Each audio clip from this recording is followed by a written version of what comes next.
Hello everyone, আসসালামু আলাইকুম। সবাই কেমন আছে? আজকে আপনাদেরকে নিয়ে যাব পদ্মার পার মাওয়াতে। এখানে ইলিশের অনেক আয়োজন। আমাদের অবশ্য কোনো প্ল্যান ছিল না, হঠাৎ করে চলে এসেছিলাম এখানে। ঈদের পর দিন রাতের আমাদের এক রিলেটিভের বাসায় দাওয়াত ছিল। আমরা দাওয়াত খেয়ে বের হয়েছি বাসায় চলে আসব। তার মধ্যে হঠাৎ করে প্ল্যান চেঞ্জ যে আমরা লং ড্রাইভে কোথায় যাই। তো আসলে কোথায় যাব চিন্তা করে হুট করে পারছিলাম না। তারপর হঠাৎ চিন্তা করলাম যে ঢাকা মাওয়া এক্সপ্রেস ওয়েটি অনেক সুন্দর, ওদিকে চলে যাওয়া যায়। তারপর আমরা রওনা দিয়েছি মাওয়ার উদ্দেশ্যে। মাওয়াতে অবশ্য যাওয়ার আগে আমরা পদ্মা ব্রিজ পাস করে ভাঙ্গা পর্যন্ত ঘুরতে গিয়েছিলাম। সেখান থেকে ব্যাক করে আমরা চলে আসছি আবার মাওয়াতে।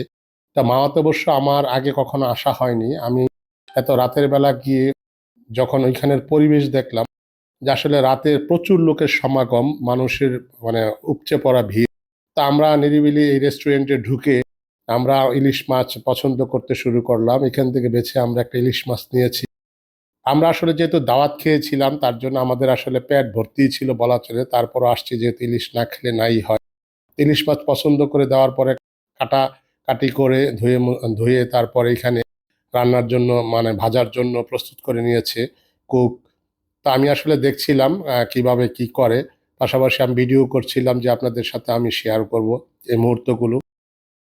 তো ওইখানে ইলিশ মাছ কাটা বা ভাজা শুরু করে দেওয়ার পর আমরা পাশাপাশি আরো ঘুরে দেখছিলাম যে কি কি আইটেম আছে এখানে।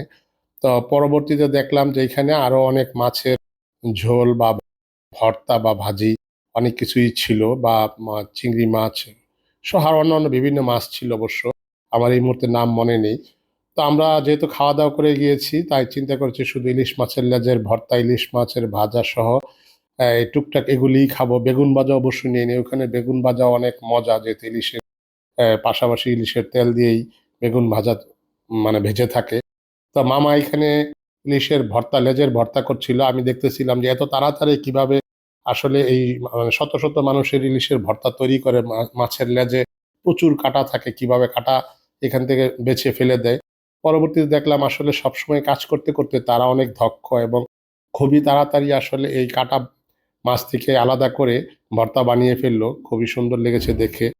তো আমি বাচ্চাদের এবং আমার পরিবারের সবাইকে রুমের ভিতরের যে এসি রুম ছিল এখানে বসিয়েছিলাম। আর আমি দিক থেকে অবলোকন করছিলাম যে আসলে কিভাবে কি করে। বাচ্চারা ওয়েট করছে কখন খাবার দাবার নিয়ে আসবে, তারা খাবে। আরেকটি বিষয় হলো এখানে আপনি যখন ইলিশ মাছ খেতে আসবেন, আমি যেটা দেখে বুঝেছি যে মাছ এখানে আপনি ওজন দিয়েও কিনতে পারবেন বা সরাসরি মাছ দেখে দামাদামি করতে পারবেন। তো আমাদেরকে যেই মাছ দেওয়া হয়েছিল আমাদের কাছে মনে হয়েছিল মোটামুটি রিজনেবল দামি, ঢাকার প্রায় ওইরকম দামি, খুব বেশি মনে হয়নি। যাই হোক, আমরা আমাদের মাছটি পছন্দ করে নিয়েছিলাম।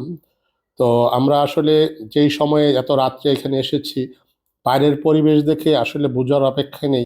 ঢাকায় মানুষ ঘুমালেও এখানে আসলে একদম জমজমাট অবস্থা, মানে শত শত গাড়ি, মানুষ, ভিড়, গাড়ি রাখার জায়গা নেই এমন একটা পরিস্থিতি। তো ইলিশ মাছের বাজার ছাড়াও এখানে আরো অন্যান্য যে আইটেমগুলো ছিল দেখলেন। আর ভিতরে দেখেন মানুষের কত ভিড়, মানে বসার জায়গা নেই এমন একটা অবস্থা। এখানে অবশ্য একাধিক জায়গাতে বসার ব্যবস্থা আছে। তো তারা ইলিশ মাছের ভাজা দেখে, লেজের ভর্তা দেখে খুবই আনন্দিত কখন খাবে। তো সবকিছু চলে এসেছে, ডাল, ইলিশ মাছের ভর্তা এবং ভাজা সবকিছুই, কাঁচামরিচ সহ সালাদ। তো আমরা খাওয়া দাওয়া শুরু করে দিয়েছি, কারণ অপেক্ষা করার আর কোনো সুযোগ নেই যেহেতু স্পেশাল খাবার। তা আমরা খাওয়া দাওয়া শেষ করে ওইখান থেকে আবার ফিরতি পথে বাসায় রওনা দিয়েছি। আসার পথেও আসলে মানুষের রাস্তাঘাটে দেখে আমি অবাক হয়েছি যে এত ভিড়, বা এত রাত্রে মোটর বাইক সহ গাড়িতে মানুষ অবাধে ঘুরছে, চলাফেরা করছে। আমার অবশ্য ধারণা ছিল না এত রাতেও মানুষ বাইক নিয়ে এইভাবে ঘোরাঘুরি করে। আসলে এক্সপ্রেস ওয়েটা অনেক সুন্দর, সবকিছু মিলে আমাদের অনেক ভালো লেগেছে।